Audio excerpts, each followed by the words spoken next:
நிறைய பேருக்கு ஒன்னாவது பாடமே தெரியல இல்லையா? அதுக்கான பிராக்டிஸ் நம்ம டெய்லி கொடுத்துக்கலாம். ஓகேவா? 3:30க்கு கொடுத்துட்டு இருக்கோம்ல. இப்ப நம்மளோட பாடத்தை நம்ம என்ன செய்ய போறோம்? பார்க்க போறோம். சரியா? கல்கி எந்திரி. உங்க வீட்டுல யாரெல்லாம் இருக்காங்க?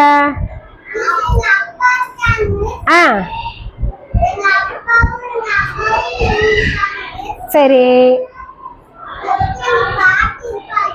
ஓகே. பாட்டி அப்புறம் தாத்தா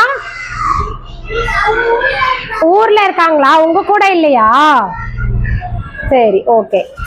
ஒரு 20 வருஷத்துக்கு முன்னாடி, 25 வருஷத்துக்கு முன்னாடி தான். சரியா? 90க்கு முன்னாடிலாம் எல்லாரும் தாத்தா பாட்டி எப்பவுமே அம்மா அப்பா கூட இருப்பாங்க. இந்த தாத்தா பாட்டி என்ன பண்ணுவாங்க? அந்த குழந்தைங்கள பாத்துக்குவாங்க. குழந்தைங்கள என்ன செஞ்சுக்குவாங்க? பாத்துக்குவாங்க. குழந்தைங்களுக்கு கதை சொல்லுவாங்க. தாத்தா என்ன பண்ணுவாரு? வெளியில கூட்டிட்டு போய் எல்லாம் சொல்லி தருவாரு. அப்ப எல்லாமே சொல்லி கொடுத்தாங்க. சரியா? ஆனா இப்ப என்ன ஆயிடுச்சு மகாஸ்ரீ?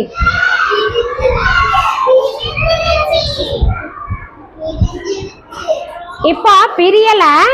தாத்தா பாட்டி ஊர்ல இருக்காங்க. உங்க அம்மா அப்பா பொழைப்புக்காக என்ன பண்ணிருக்காங்க? வேற ஊருக்கு வந்திருக்காங்க. நீங்க இங்க உட்காந்து படிக்கிறீங்க. ஆனா கிராமத்துல இன்னும் எப்படி இருக்காங்க? ஓரளவுக்கு தாத்தா பாட்டி கூட இருக்காங்க. ஆனா நகரத்துல அப்படி இல்ல. கரெக்டா? தாத்தா பாட்டி எல்லாம் யாரு கூடயும் இல்ல. அவங்கவுங்க வேலைக்கு போறாங்க. அவங்கவுங்க குழந்தைய இது பண்றாங்க. ஆனா அந்த காலத்துல பாட்டி நைட்டு கதை சொல்லுவாங்க.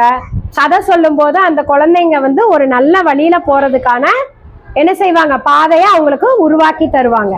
ஆனா இப்ப அந்த மாதிரி கதை சொல்றதுக்கு உங்களுக்கு யாரும் இல்லை இல்லையா? அதனாலதான் நம்ம ஸ்கூல்ல செவ்வாய் புதன் 2 நாள் ஆசிரியர்கள் கதை சொல்லிட்டு இருந்தோம். வியாழன் வெள்ளி குழந்தைங்க என்ன பண்ணுவாங்க? 4, 5வது குழந்தைங்க என்ன பண்ணுவாங்க? கதை சொல்லிட்டு இருந்தாங்க. ஆனா நம்ம கிளாஸ்ல என்ன செய்யலாம்? மிஸ் உங்களுக்கு கதை சொல்றேன். மிஸ் டெய்லி ஒவ்வொரு கதை, அந்த மோட்டு கதை பார்த்தோம்ல, அதோட தொடர்ச்சி இன்னைக்கு நம்ம பார்க்கலாம். ஓகேவா?